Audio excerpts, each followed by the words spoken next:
Bonjour les amis! Aujourd'hui, moi et Renaud, on va vous raconter l'histoire que je suis sûre que vous connaissez. C'est l'histoire des trois petits cochons.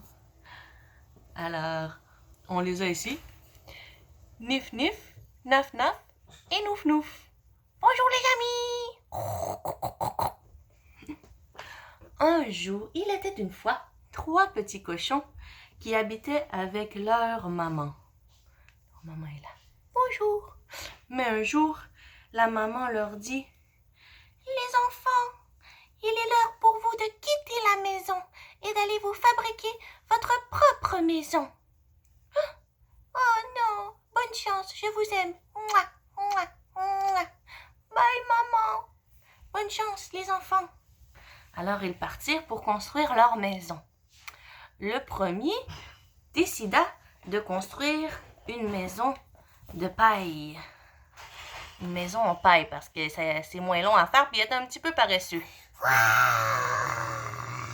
tout de suite, le loup, Renaud. Le deuxième, lui, a décidé de construire une maison en bois. Et le troisième, une maison en briques. Oui, le jaune, c'est la paille. Hein? Et la maman les avait prévenus aussi de faire attention au grand méchant loup. Le loup.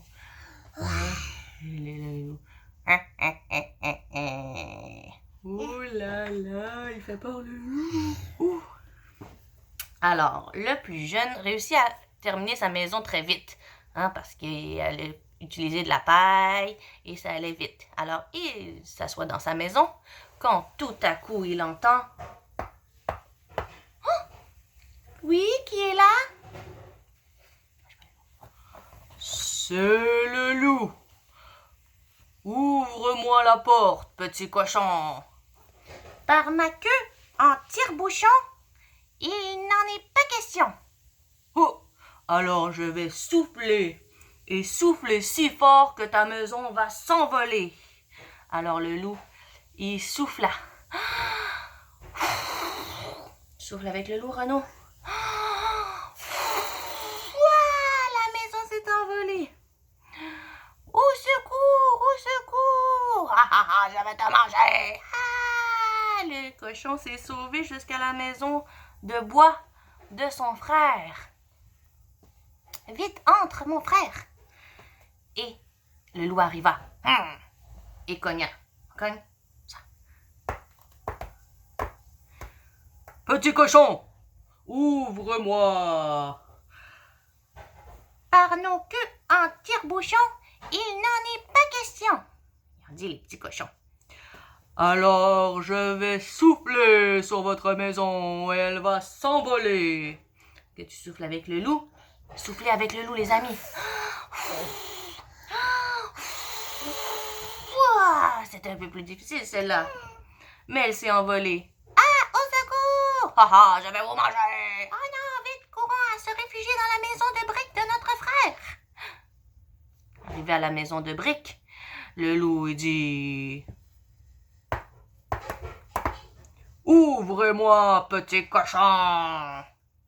Par notre queue en tire-bouchon, il n'en est pas question, dirent les trois petits cochons.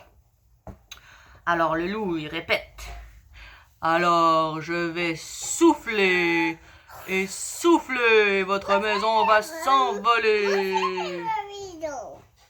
Ah, celle-là. Souffle avec le loup pour faire voler la maison.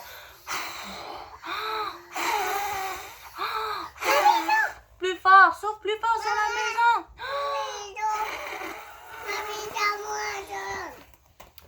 Mais la maison ne s'envola pas. Alors le loup, il était fatigué de souffler. Il dit: je dois trouver une autre façon d'aller manger ces délicieux petits cochons. Qu'est-ce que je pourrais bien faire? Par où il va passer, tu penses, le loup? Elle va manger des poivrons. Il va manger des poivrons? Comme nous. Comme nous? Ouais, ça serait une bonne solution de manger des poivrons à la place des petits cochons, hein? Mais Et lui, le loup, il préfère les petits cochons. Il n'aime pas vraiment les poivrons. Alors, il décide de passer par la cheminée en haut de la maison. Mais les petits cochons, qui sont bien plus rusés, avaient préparé un chaudron bouillant dans le feu de la cheminée. Et quand le loup est tombé dans la cheminée, il est tombé dans le chaudron bouillant. Oh, c'est où? Ah, c'est là. Plouch. Ah, le loup a crié. Aïe, aïe, aïe, aïe, aïe, mes fesses sont prises en feu. Il s'est sauvé et on ne l'a plus jamais revu. Terminé. Est-ce que vous avez aimé notre histoire? À la prochaine. Bye les amis. Bye aux amis Renaud. Bye les amis. Bye les amis, à la prochaine.